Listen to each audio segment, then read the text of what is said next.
Hi there, welcome to part 8 of VAT, partial exemption. As discussed in the last video, sellers cannot claim input VAT on expenses if their supplies are VAT exempt.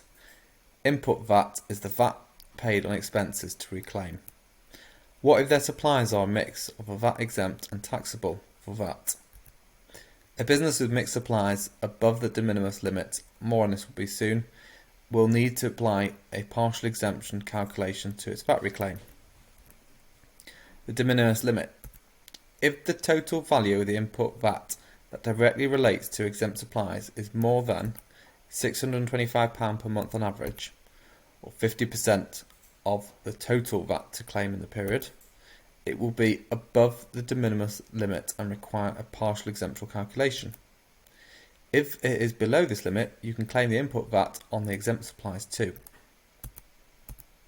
So claiming the input VAT. Directly attributable taxable supplies, you can recover the input VAT in full.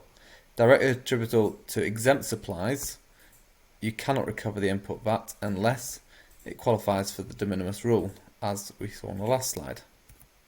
Residual, meaning everything else, you can recover a fair percentage of the input VAT that is proportionate to the taxable over the exempt supplies. Outside scope supplies. Partial exemption is not straightforward when it comes to outside scope supplies. There are instances where businesses can have full recovery, although that is a separate topic.